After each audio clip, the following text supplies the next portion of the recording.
दोस्तों आज हम लोग जिस कंपनी की बात करने वाले हैं उसका नाम है Uno Minda. Company auto sector में काम करती है और काफी बेहतरीन कंपनी है। जैसा कि आप चार्ट पर भी देख पा रहे हैं, इसमें लगातार तेजी बरकरार है और आज ये अपने लाइफ टाइम हाई पर ट्रेड भी कर रहा है और इसमें बहुत ही अच्छी तेजी देखने को मिल रही है। तो दोस्तों हम इसके चार्ट की कंप्लीट एनालिसिस करने से पहले एक बार इसकी फंडामेंटल एनालिसिस देखते हैं, उसके बाद हम इसके चार्ट पर फिर से वापस आएंगे। कंपनी का पूरा नाम है यूनो मिंडा लिमिटेड। 830 रुपए इसका मार्केट प्राइस है और इंट्राडे में इसने लगभग 10% की तेजी के साथ क्लोजिंग दी है। Market cap 47,718 crore, stock P 55.4 का है, आरओसी 20% एंड आरओई 18.9% का, जो कि ठीक ठाक ही है। पिछले एक साल के हाई लो की बात करें तो 524 का लो था और 880 का इसने हाई लगाया है। आपको दोस्तों इस कंपनी के बारे में बता दूं तो ये कंपनी 1985 में इनकॉर्पोरेट हुई और ये मैन्युफैक्चरर एंड सप्लायर है automotive solutions and system equipment का। ये दोस्तों पिछले एक साल का इसका चार्ट है, आप देख पा रहे हैं इसने क्या बेहतरीन तेजी दिखाई है, बहुत ही अच्छा। कंपनी के प्रोज एंड कॉन्स की बात करें, पिछले 5 सालों में इसका जो प्रॉफिट ग्रोथ है वो 24.8% के CAGR से बढ़ा है और इसकी सेल्स ग्रोथ पिछले 10 सालों में 30.4% से बढ़ी है। वहीं पर इसके कॉन्स की बात करें तो ये स्टॉक अभी 9.64 टाइम्स बुक वैल्यू पर ट्रेड कर रहा है। इसके पीयर कंपैरिजन की बात करें दोस्तों तो ये ऑटो एंसिलरी में काम करती है, जिसमें आपका संवर्धन मदरसन हुआ, Bosch, Uno Minda, Exide Industries, Sona BLW, Endurance Technologies and Motherson wiring जैसी और भी कंपनियां हैं जो इसी सेक्टर में काफी बेहतरीन काम कर रही हैं। यूनो मिंडा की अगर हम क्वार्टरली रिजल्ट्स की बात करते हैं तो इसका जो सेल्स ग्रोथ है वो मार्च 2021 में 2238 करोड़ का था, मार्च 2022 में 2415 करोड़, मार्च 2023 में 2889 करोड़ और मार्च 2024 में 3794 करोड़ का रहा। वहीं पर नेट प्रॉफिट की बात करें जहां मार्च 2021 में 164 करोड़ का प्रॉफिट था, मार्च 2022 में 156 करोड़, मार्च 2023 में 194 करोड़ और मार्च 2024 में 302 करोड़ का नेट प्रॉफिट भी देखने को मिला है। यानी कि net profit and sales growth में काफी अच्छी ग्रोथ नजर आ रही है।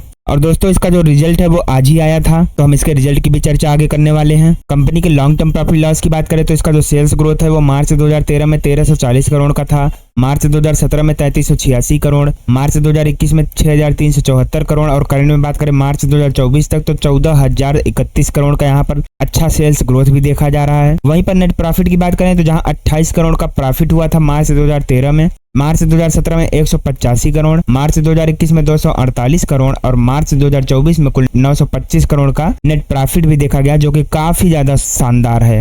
इसके स्टॉक की अगर हम CAGR की बात करते हैं तो पिछले 10 सालों में इसने 59% की रेट से, पिछले 5 सालों में 37% की रेट से, पिछले 3 सालों में 43% की रेट से और पिछले 1 साल में तो 58% का बहुत ही शानदार रिटर्न दिया है। कंपनी के बोरोइंग्स की बात करें तो जहां मार्च 2013 में 198 करोड़ का लोन था, मार्च 2016 में 393 करोड़, मार्च 2020 में 1317 करोड़ और मार्च 2024 में 1706 करोड़ का लोन है कंपनी के ऊपर। वहीं पर हम टोटल एसेट की बात करते हैं तो जहां मार्च 2013 में 806 करोड़ का एसेट था, मार्च 2016 में 1487 करोड़, मार्च 2020 में 5581 करोड़ और मार्च 2024 में 9903 करोड़ का एसेट भी है कंपनी के पास, जिसकी तुलना में थोड़ा बहुत लोन भी है। तो आप एक बार यहाँ पर एक नज़र देख सकते हैं। इस कंपनी की अगर हम शेयर होल्डिंग पैटर्न की बात करते हैं तो प्रमोटर्स की हिस्सेदारी जहां जून 2021 में 69.85% थी वो मार्च 2024 तक 68.76% हो गई है, यानी कि थोड़ी सी पोजीशन कम हुई है। FIIs की बात करें तो 8.95% से घटकर 7.57% हुई है। DIIs की holding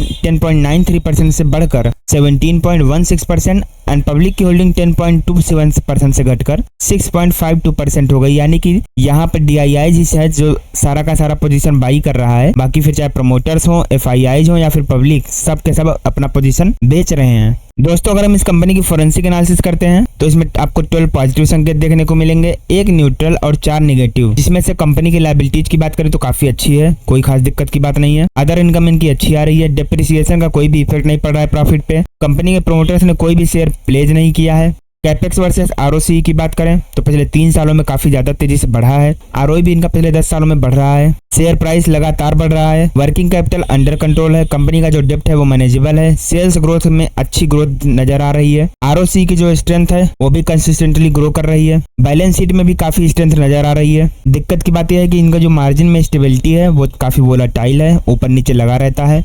current versus historic valuation की बात करें तो पिछले 3 सालों में इनकी हिस्टोरिक जो वैल्यूएशन है वो थोड़ा सा हिली है। बाकी प्रमोटर्स की जो होल्डिंग है वो स्टेबल है, कोई खास दिक्कत की बात नहीं है। और रिटेल्स की जो होल्डिंग है वो भी थोड़ा ज्यादा है और भी कम हो जाएगी, कुछ खास दिक्कत की बात नहीं है। यूनो मिंडा के अगर हम मार्केट शेयर की बात करते हैं तो एयरबैग्स में 25% का है, 45% का इसके पास मार्केट है एलॉय व्हील्स फॉर 4 व्हीलर्स, 50% का मार्केट शेयर है ऑटोमोबाइल हॉर्न्स में यानी कि गाड़ियों के हॉर्न में, 20% का मार्केट शेयर है लाइट्स ऑफ ऑटोमोबाइल, 65% का मार्केट है 2 व्हीलर के लिए स्विचेस बनाने का और 55% का मार्केट शेयर है स्विचेस फॉर दी 4 व्हीलर्स। देखा जाए तो इनका काम बहुत ही बेहतरीन है। क्लियरली बताऊं तो इसके बारे में मुझे पहले नहीं पता था कि इनका पोर्टफोलियो इतना ज्यादा अच्छा है। अगर हम इनके रेवेन्यू की बात करते हैं तो इनका जो प्रोडक्ट है switches 26%, lighting 24%, casting 20%, seating 8%, acoustics 6% and 16% others. Location wise बात करें तो इंडिया से 86% का बिजनेस आता है and rest of the world से 14% का। कस्टमर सेगमेंट की बात करें तो 4 wheeler 49%, 2 and 3 wheeler 44%, commercial vehicle 5% end of road 2%। Operating profit की बात करें तो स्विचिंग सिस्टम से इनको 29% का प्रॉफिट आता है, लाइटिंग सिस्टम से 22% का, अकाउस्टिक्स से 8% and 41% others. OEM versus after market की बात करें तो ओईएम 92% एंड आफ्टर मार्केट इसकी सिर्फ और सिर्फ 8% की बिक्री होती है। इसके कस्टमर वाइज बात करें 4 व्हीलर स्विचेस में तो Maruti Suzuki 42%, Toyota Kirloskar 10%, Mahindra and Mahindra 6%, Tata Motors 6% and 36% others. वहीं पर दोस्तों अगर हम इसके सप्लायर्स की बात करें तो सुपरजीत इंजीनियरिंग लिमिटेड से इसकी सप्लाई होती है और इसके कस्टमर्स की बात करें तो इसमें आपका अशोक लीलैंड हुआ, Bajaj auto, Bose, Eicher Motors, Escorts Kubota, Hero MotoCorp, Mahindra and Mahindra, Maruti Suzuki and many more. तो दोस्तों हम वापस से इसके चार्ट पर आ चुके हैं। आप देखेंगे इसका जो चार्ट है वो हमेशा से ही अपने लिस्टिंग के बाद से ही इसमें सुपर डुपर तेजी देखने को मिल रही है। ये स्टॉक लगातार एक अपट्रेंड में बना हुआ है। आप देखेंगे इसमें थोड़ा सा करेक्शन होता है, प्राइस एक्शन बनाता है और उसके बाद फिर से एक अच्छी तेजी दे देता है और जैसे ही ये यहाँ से इस वाले लेवल से ऊपर निकला इसने फिर से प्राइस एक्शन बनाया और एक अच्छी तेजी दी और इसी के साथ ही अपने लाइफ टाइम हाई पर पहुंच चुका है। इसका दोस्तों आज रिजल्ट आया था तो यूनो मिंडा का मार्च quarter console net profit 2.89 billion यानी कि इसको काफी अच्छा प्रॉफिट हुआ है। इसी वजह से इस स्टॉक में आज बम्पर तेजी भी देखने को मिली है। तो अगर आप इस स्टॉक में इन्वेस्टमेंट करना चाहते हैं, वैसे तो ये इस स्टॉक में तेजी आ चुकी है, आपको यही इन्वेस्टमेंट करना था, लेकिन अगर आपको यहाँ से मौका छूट गया है तो आप फिर से यहाँ एक प्राइस एक्शन बनने दीजिए। जैसे यहाँ से ऊपर बढ़ता है आप यहाँ से इन्वेस्टमेंट कर सकते हैं। जो आपका करीबी टारगेट होगा वो लगभग 950 से लेके 1000 वाली रेंज में देखने को मिल जाएगा और उसके बाद अगर वहां से फिर से प्राइस एक्शन बना के आगे बढ़ता है तो ये बहुत ही जल्दी 1150 वाले लेवल पर भी ट्रेड करता नजर आएगा। तो दोस्तों अगर आप इसमें इन्वेस्टमेंट करना चाहते हैं तो एक बार खुद की एनालिसिस जरूर कर लेना और वीडियो को लाइक करके कमेंट में जय श्री राम लिखना मत भूलना।